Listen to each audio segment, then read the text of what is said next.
ஏன்னா அந்த ஒட்டு கேட்குற கான்செப்ட் இதெல்லாம் வரும்போது எனக்கு சந்தேகமாக இருக்குது. ஒட்டு கேட்கறது, வீடியோ எடுக்கிறது இதெல்லாம் யாருடைய கலாச்சாரம் என்று தெரியும் தமிழ்நாட்டில். எவ்வளவோ அரசியல் கட்சிகள் இருக்குது. இந்த மாதிரியான கலாச்சாரம்லாம் எனக்கு தெரிஞ்சு கலைஞர் ஜெயலலிதா அவர்கள் காலகட்டத்தில் இல்லை. வேற எந்த கட்சியும் இந்த மாதிரிலாம் பண்ண மாட்டாங்க. சொந்த கட்சியவே சிதைக்கிறது, சொந்த கட்சியின் மூத்த தலைவர்களை பற்றி அந்தரங்கங்களை அவங்களுக்கு தெரியாமலே இந்த மாதிரியான விஷயங்கள் அது ஒரு பேரே நான் அப்போ தான் கேள்விப்பட்டேன். Honey trapping. அதெல்லாம் இவங்க உருவாக்கின வார்த்தைகள் தானே. அது இங்கிலீஷோ தமிழோலாம் எனக்கு தெரியாது. ஆனால் இவங்க இவங்க வந்ததுக்கப்புறம் தான் எனக்கு அந்த வார்த்தையே தெரியும். எல்லாம் தேடி பார்க்குறாங்க. ஹனி ட்ராப்பிங்னா ஓ இப்படி ஒரு கான்செப்ட் இருக்கோ. இது எல்லாமே பார்த்தீங்கன்னா இந்த மேற்கத்திய நாடுகளுடைய உளவு பிரிவுகள் செய்யக்கூடிய வேலைகள். இந்த இஸ்ரேல், யூதர், இந்த அமெரிக்கா மாதிரி நாடுகளுடைய இவங்க எல்லாமே அதுலேருந்து தான் காப்பி அடிக்கிறாங்க. இல்லை இதுலேயே லண்டன்லேருந்து வந்திருக்கு இந்த மிஷன் போதே. அப்போ இதெல்லாம் இந்த ஐடியாலாம் யார் கொடுக்குறா அப்படிங்கிறது எனக்கு சந்தேகமாக இருக்குது. எனக்கு நிறைய மீம்ஸில் வந்து அண்ணாமலை படத்தை போடுறாங்க. அண்ணாமலையே போடுறாங்க. ஆனால் எனக்கு தெரிஞ்சு அண்ணாமலை இப்போ பாஜகவுக்கு எதிராக இருக்கிற மாதிரி தான் எனக்கு தெரியுது. அவர் சமீப காலமாக அதிமுக பாஜக கூட்டணி ஜெயிக்கும்னு எங்கேயாவது பிரச்சாரம் செஞ்சு பார்த்துருக்கீங்களா? அண்ணாமலை நைனா நாகேந்திரன் சொல்லக்கூடாது. நைனா நாகேந்திரன் வந்து இந்த கூட்டணிக்கு 100 விழுக்காடு உண்மையாக இருக்கக்கூடிய ஒரே மனிதர் நைனா நாகேந்திரனுங்க. நீங்கள் அவர் மட்டும் கேளுங்களேன்.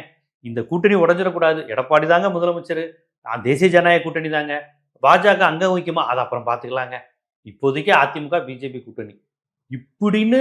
ஆனா இப்ப அமித்ஷா சொல்லியிருக்காருல்ல அங்க வைப்போம் அப்படின்னு. அங்க வைப்போம்னு அவர் சொன்னாலுமே நயினாரால அதை அங்க அழுத்தி சொல்ல முடியல. நயினார் ஒருத்தர் தான் அந்த கூட்டணி எப்படியாவது ஒட்டு போட்டு கொஞ்சமாவது ஓட்டு வாங்கி. ஆனா அண்ணாமலை வந்து அது பாஜக ஆட்சிங்கிற அதை தான் சொல்றேன். இப்ப அதை தான் சொல்ல வரேன். அண்ணாமலை அவர்கள் எங்கேயாவது எடப்பாடி அவர்கள் தான் முதலமைச்சராக போகிறார், எங்கள் கூட்டணி முதலமைச்சர் வேட்பாளர்னு ஒரு முறை, இன்னும் 9 மாசம் இருக்கு, நீங்க எழுதி வச்சுக்கோங்க. அண்ணாமலை நயினார் சொல்லுவாரு, நான் முன்கூட்டியே சொல்லிட்டேன், நயினார் சொல்லுவார். ஆனால் அண்ணாமலை சொல்லுவாரா? அவர் இப்ப வரையும் கூட்டணி ஆட்சி கூட சொல்ல மாட்டேங்கிறாரு. பாஜக ஆட்சி நீங்க எல்லாம் எங்களுக்கு ஆதரவு தாங்க அப்படிங்கிற நிலைக்கு அவர் போறாருன்னா கண்டிப்பா பாஜக ஆட்சி அமைக்காதுன்னு அவருக்கு தெரியும். எப்படி பாஜக ஆட்சி வரும்?